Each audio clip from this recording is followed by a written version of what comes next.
युद्धाचा 17वा दिवस. इस्रायल आणि अमेरिकेच्या लष्करी तळांवर आतापर्यंत 700 क्षेपणास्त्र आणि 3600 ड्रोन हल्ले केल्याचा इराणचा दावा. एलपीजी गॅस घेऊन निघालेले दोन्ही जहाज भारताच्या दिशेनं. शिवालिक जहाज गुजरातला आज पोहोचणार. जागतिक तेल पुरवठा विस्कळीत झाल्यानं डोनाल्ड ट्रम्प चिंतित. हॉर्मुझच्या सामुद्रधुनीत मिळून पेट्रोलिंग करू, ट्रम्प यांचं तेल ग्राहक देशांना आवाहन. विधानसभेत आज धर्मस्वातंत्र्य विधेयकावर चर्चा होणार. विधेयक संयुक्त समितीकडे पाठवण्याची विरोधक करणार मागणी, तर चर्चेदरम्यान सत्ताधारी आणि विरोधकांमध्ये खडाजंगीची शक्यता. महाराष्ट्र साहित्य परिषदेच्या निवडणुकीत योगेश सोमण यांच्या साहित्य संवर्धन पॅनलचा विजय.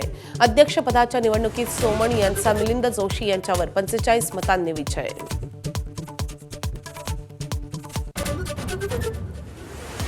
विदर्भ साहित्य संघाच्या निवडणुकीत सामाजिक कार्यकर्ते गिरीश गांधी अध्यक्षपदाच्या निवडणुकीत विजयी.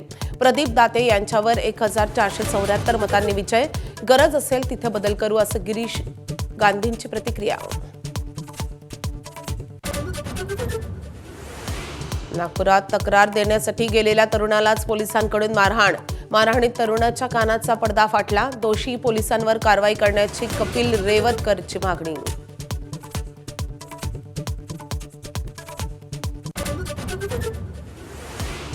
संभाजीनगरमध्ये सेवानिवृत्त प्राध्यापकाची 3 तरुणांकडून हत्या.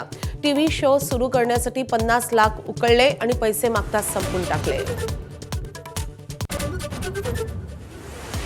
चंद्रपूर महापालिकेच्या स्थायी समितीची आज निवडणूक. सत्ताधारी आणि विरोधकांकडे 8 सदस्य संख्या. स्थायी समितीची निवडणूक ईश्वर चिठ्ठीनं होण्याची शक्यता.